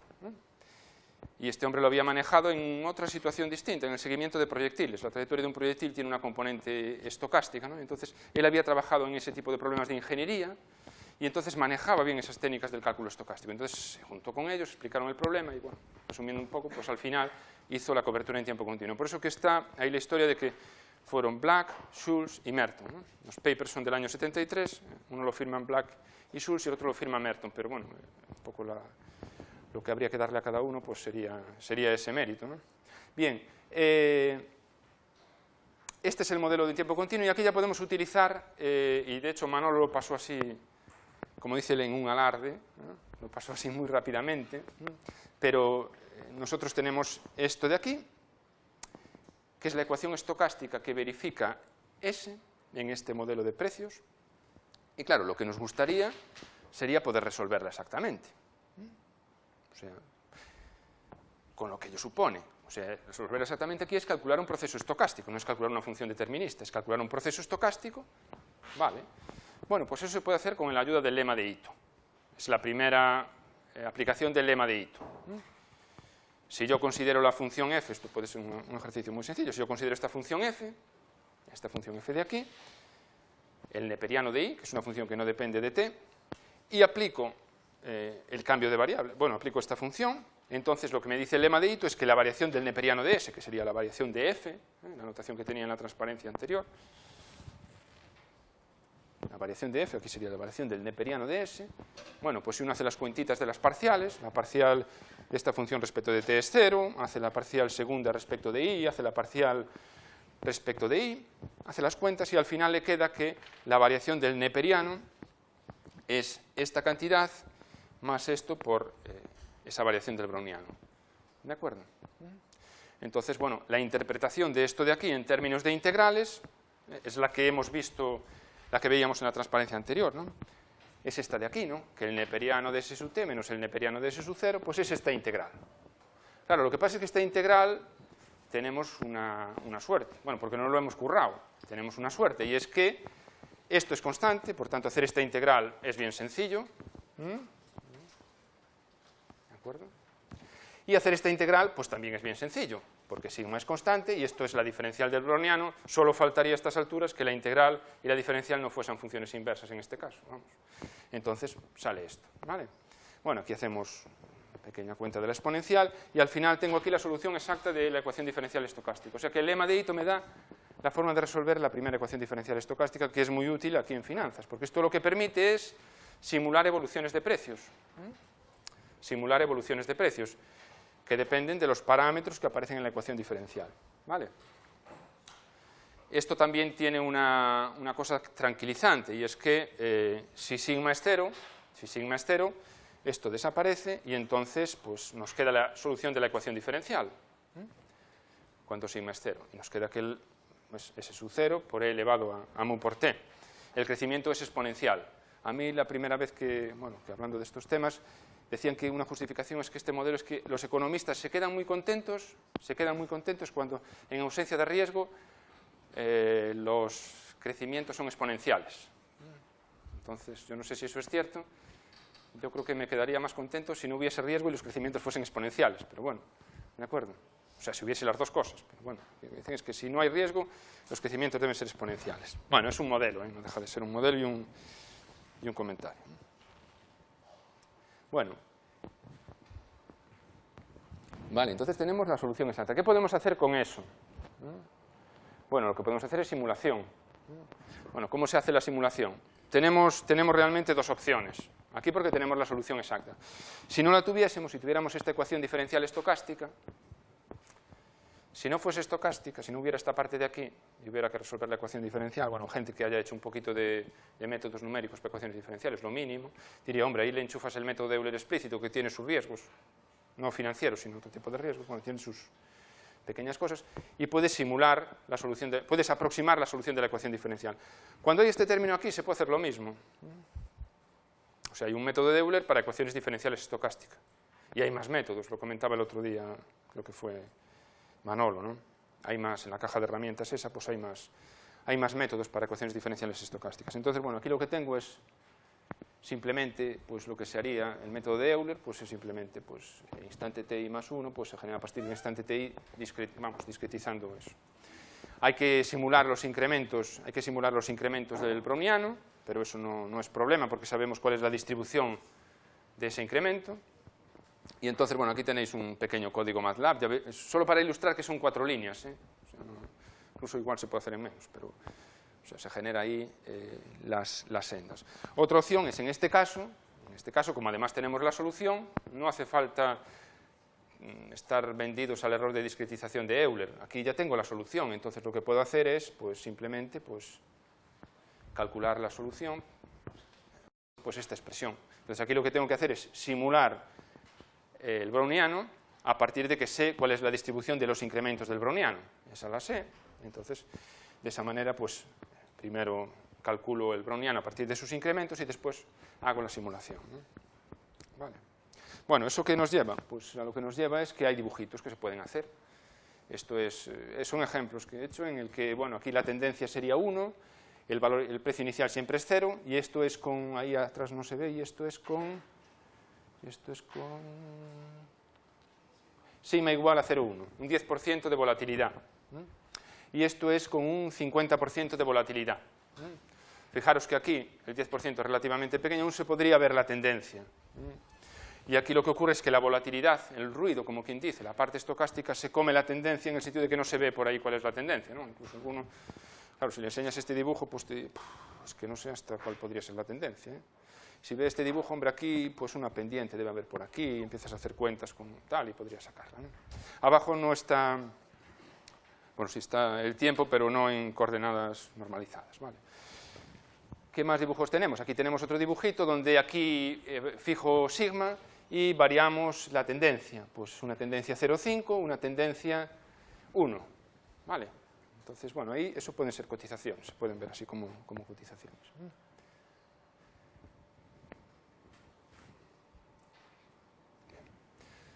Bueno, volvemos al tema de las martingalas, algo que ha salido por aquí ya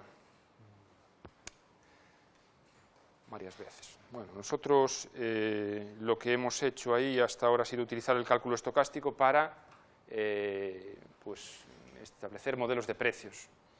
Ahora con esos modelos de precios, que es el primer paso, hay que valorar productos que dependan de esos precios. ¿Vale? Entonces, bueno, podemos pensar, ahora ya estamos un poco más entrenados, en que si tengo un activo con riesgo, pues esto es un modelo. Si el activo es sin riesgo, B, pensar en un bono de los que hemos calculado, entonces este puede ser un modelo. Suponemos que el activo sin riesgo y que todos los activos sin riesgo rinden al interés libre de riesgo, que es esa R que aparece ahí, eso tiene que ver con lo de la ausencia de arbitraje. Y entonces, bueno, pues tenemos aquí dos ecuaciones diferenciales, la una es estocástica, porque tiene este término, el activo es con riesgo, y la otra es determinista. Ahí yo sé sacar la solución. Vale. Bien. Y ahora entra una cosa que es también complicadita, que voy a pasar así por encima, que ya ha surgido aquí, y es cambiar de medida de probabilidad. Eso es lo que dice el señor este que ya ha aparecido aquí, Girsanov. Lo que dice es que hay una probabilidad que se llama de riesgo neutro, que no es la probabilidad real, la probabilidad de riesgo neutro, a la que ya se le han dado varias interpretaciones en las charlas anteriores. Y, bueno, pues que esa probabilidad que sabemos que existe, pues entonces lo que podemos hacer es un cambio de medida de probabilidad y considerar un browniano distinto, en el que lo que hacemos es intervenir los parámetros que aparecían antes, la mu, la sigma y la r, los tres parámetros esenciales que había en este par de activos, los hacemos intervenir, los acomodamos, definimos un nuevo browniano, que lo es bajo la nueva medida de probabilidad, eso es hacer unas cuentinas, no tiene. Y lo bonito de eso es que si ahora yo escribo la evolución de precios del activo respecto de la nueva medida de probabilidad, con la nueva medida de probabilidad y respecto del browniano en la nueva medida de probabilidad, lo único que ha cambiado, que no es baladí, es que en lugar de mu, aquí en lugar de mu, aparece R, el tipo de interés libre de riesgo. O sea, hemos acomodado las cosas, hemos hecho como un cambio de variable. No es así tan sencillo, pero bueno, la idea es parecida. Entonces, lo que tenemos es una nueva situación en la que, fijaros, tengo aquí R. Puedo seguir utilizando hito, sería otro ejercicio. Si yo hago una nueva función que depende de t y de s, definida como la exponencial de menos rt por s, esa es una nueva función, yo puedo aplicar el lema de hito para hallar la variación del nuevo proceso S barra. Un proceso que tampoco es que nos lo hayamos sacado de la manga, tiene su interpretación financiera. Ese proceso no es más que el valor de, ahora que ya sabemos un poquito más de finanzas, el valor de S descontado a fecha inicial.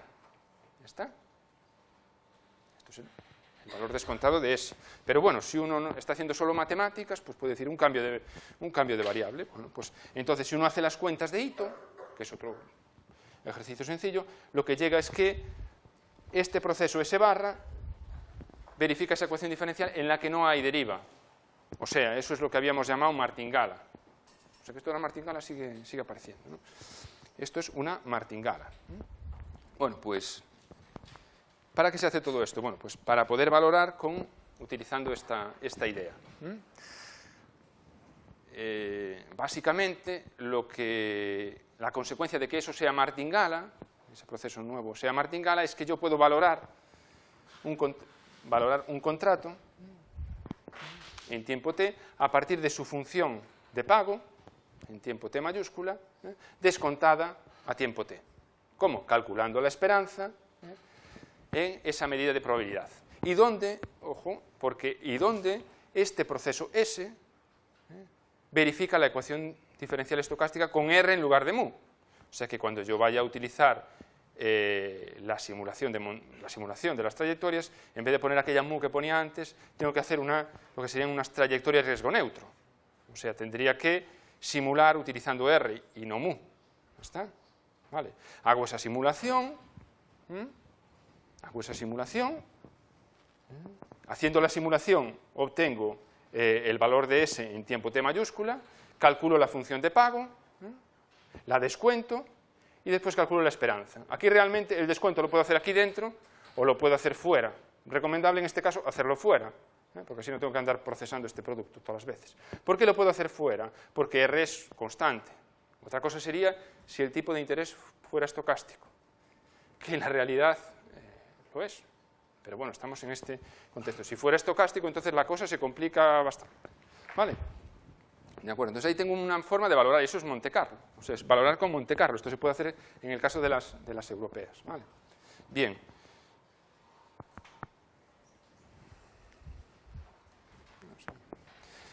Bien, lectura así recomendada, porque me pedían que también que se podía dar así alguna pincelada de bibliografía y tal, ¿no? Pues recomendable.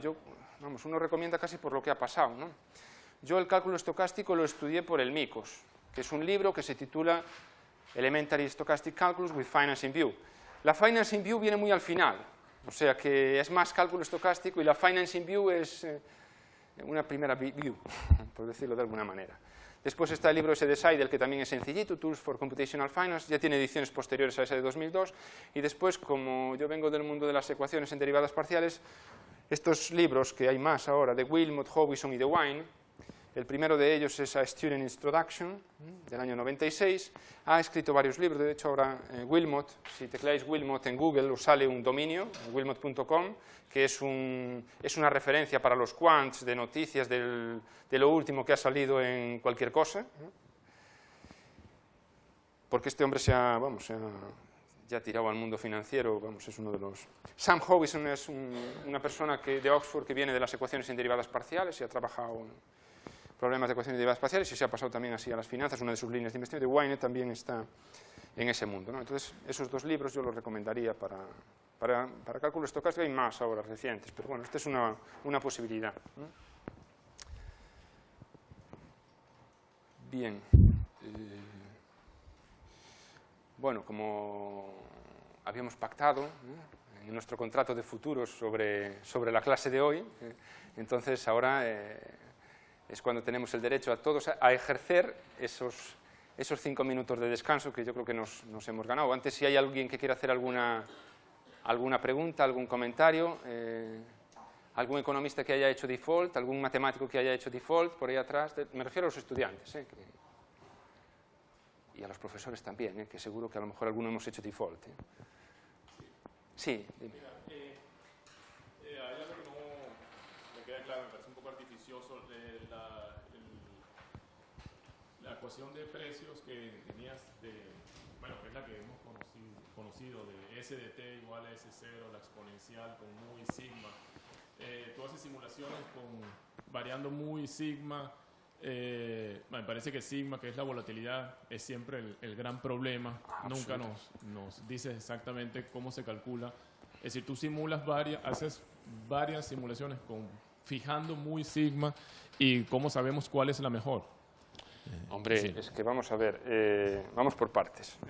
Primero, el objetivo de esta pequeña grafiquilla era ilustrar de cómo se simula. O sea, realmente esto es una trayectoria. O sea, incluso para un valor de mu y sigma habría que simular, pues, cuando se valora con Monte Carlo, pues se simula a lo mejor 500.000, ¿no? Pero después, otro tema. Tú lo has dicho, sigma es la madre del cordero. Es decir, mu lo arreglas con la probabilidad de riesgo neutro. Y vas a ver que no interviene mucho. De hecho, vas a ver que en un contrato de opciones realmente al que lo compra le importa poco cuál es la tendencia. En el valor del contrato de opciones... Esa sí se puede aproximar más o menos bien. ¿Perdón? ¿No? Que digo, que creo que esa sí se puede aproximar más o menos bien, ¿no? No es tanto un problema de aproximarlo, es más bien un problema de que la tendencia después no va a influir en el valor de la opción. Eso. Vas a ver que en la fórmula de Black-Scholes mu no aparece. ¿Vale? Aparece R porque te has pasado a probabilidad riesgo neutro. ¿Vale?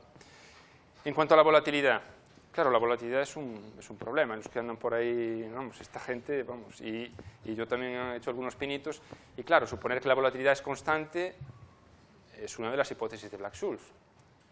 ¿Cuál es el buen parámetro? La respuesta que te diría una persona que ha trabajado bastante en eso es que realmente no hay un parámetro. Ahí después se desarrolla toda una teoría en la que yo creo que tengo una pincelada al final de toda la charla, que es que, vamos a ver, la volatilidad constante tiene problemas, porque no se puede calibrar a mercado. Entonces surge ahí el tema de las volatilidades implícitas, surge el tema de las volatilidades locales, y surgen modelos que se llaman de volatilidad estocástica, donde la propia volatilidad es un proceso estocástico. Y entonces tú realmente vas a tener dos factores estocásticos. Los modelos más recientes son de volatilidad estocástica. Efectivamente, la volatilidad es un problema, ¿no? Esto es una primera aproximación, después lo comentaré. O sea, realmente, cuando uno calibra mercado, lo que hace es, bueno, utilizar Black-Scholes, de hecho, para que las cotizaciones en volatilidades se pasen a precios y tratas de ajustar ahí una superficie de volatilidad. Eso es, yo diría que un segundo nivel, pero sí que efectivamente la volatilidad es un problema. Aquí le he metido un sigma constante para ver simulaciones. Vale, sí, yo soy un poco ignorante en el tema, pero por eso pregunto para saber si... es que nadie me ha dicho, por ejemplo, si en estos casos, para constatar que el modelo es fiable, se hagan test de tipo de esos de bondad de ajuste, ¿no? ¿Sabes? Esos Kolmogorov-Smirnov, no, nadie hace de esas cosas, ¿no? Bueno, ahí lo que se hace, que si no quería avanzar, bueno, ahí lo que se suele hacer normalmente, yo te digo lo que hasta donde yo sé se está haciendo, la volatilidad es la madre del cordero, entonces se han intentado hacer muchas cosas.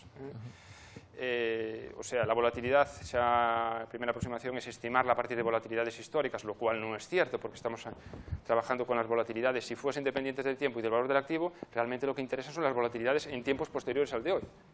Claro, tú tienes información de mercado de atrás. Con eso puedes hacer estadística, como quien dice, ¿no? Pero claro, eso es de atrás.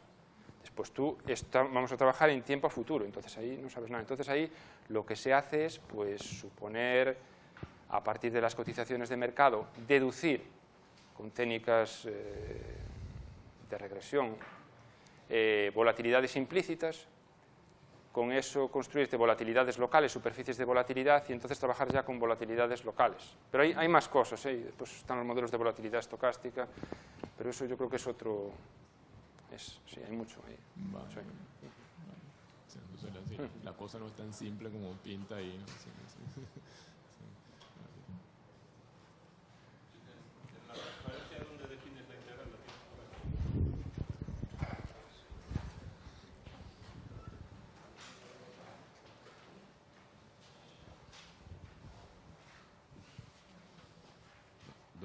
¿Dónde defines la integral estocástica? Con la partición. Con la partición. Aquí. Esa I sub I de omega es al principio del intervalo. Esa I, tal como está escrito ahí, es al principio del intervalo. ¿Y si la tomas en la mitad? Si la tomas en la mitad puede haber cosas que no funcionen, o si la tomas al final puede haber cosas que no funcionen. En principio se define así. Es una manera de definir la integral sobre procesos simples primero. Ahí puede haber cosas que pueden surgir términos al final. Pero me suena de cuando hace tiempo se llamaba cálculo Stratonovich. Exacto. Vale. Eso es la integral de Stratonovich. Esa es la integral estocástica de Stratonovich, que los físicos la manejan bastante más que los matemáticos, y la utilizan bastante la integral de Stratonovich, que efectivamente, sí. Pero bueno, aquí se utiliza el cálculo de Ito normalmente, tradicionalmente. ¿Y por qué?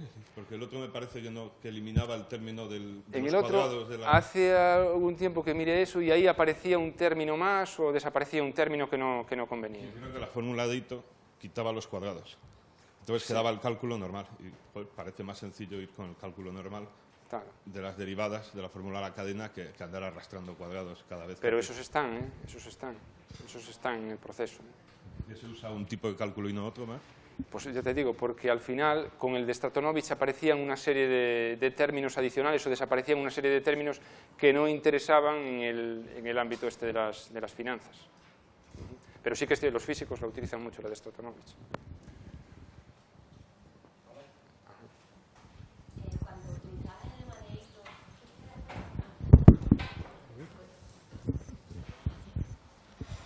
Ito, en la transparencia, una vez que utilizabas el lema de Ito y aparecía la ecuación que te daba la evolución de los precios, me parece que es lo que esa, que me parece que ya ha salido ayer también en otra ponencia, ¿hay alguna medida que te diga la fiabilidad, digamos, de esa evolución de precios que has obtenido? ¿Con qué probabilidad realmente evolucionan así? Vamos a ver. Tú ahí estás postulando un modelo. Entonces estás postulando que los precios verifican esta ecuación estocástica. Eso es lo que estás postulando, donde mu y sigma son constantes. Ese es el modelo simplificado, es el primer modelillo de Black-Scholes, lo más simplificado. Después, una vez que tienes ese modelo, entonces esto es una integración exacta. O sea, esto es como si conociéramos la primitiva, ¿vale? Bueno, después un poco casi eso enlaza con la pregunta de tu compañero. Ahí Sí. están los parámetros. Claro, que más bien luego habría que hacer, digamos, como testing, ¿no? Con ya series históricas. Sí, con series Y históricas. ver si realmente, pues, ¿no? Se Sí, asemeja. sí. Lo que pasa es que eso se puede hacer, eso es hacer estadística, eso es, olvídate de que tienes un contrato de derivados y simplemente lo que haces es herramientas estadísticas para estudiar una serie temporal, un modelo de ajuste de una serie temporal. Ahí hay todo un conjunto de herramientas de la caja de Manolo, de fuera de la caja de Manolo, ¿no? Entonces, eso lo puedes hacer. Es análisis de series temporales, tienes toda la herramienta para hacerlo. Lo que pasa es que aquí, en la perspectiva de valorar contratos de futuros, realmente lo que te interesa es qué pasa después de ese tiempo. O sea, cuáles serían esos parámetros, que ya digo que esto es más complejo, o esas funciones, o ese proceso estocástico sigma, en tiempo futuro. Entonces, más que lo de lo histórico, que se hace, tiras de lo histórico, para estimar volatilidades, eso se hace también. Lo que te interesaría más es tener técnicas para, estimar, o sea, modelar, voy a ponerlo así en plan más amplio, modelar la volatilidad, que es un parámetro relevante, después en el futuro. Eso es realmente lo que te interesa. Y a ser posible, modelarlo, ¿cómo? Pues teniendo en cuenta la información que hay en el mercado que puede ser relevante para extraer la información de la volatilidad. Y eso, bueno, es todo un mundo. Pero vamos, sí que se pueden utilizar técnicas estadísticas para analizar la serie temporal, si lo que quieres hacer es eso, ¿no? Fíjate que aquí no se pretende tanto estimar cuánto va a valer un activo en el futuro, sino estimar el valor, bueno, estimar, o dar un valor de la opción en términos de lo que va a valer en el futuro, el activo, el subyacente y del tiempo. Es lo que se pretende. Va a estar más claro en la ecuación de Black-Scholes.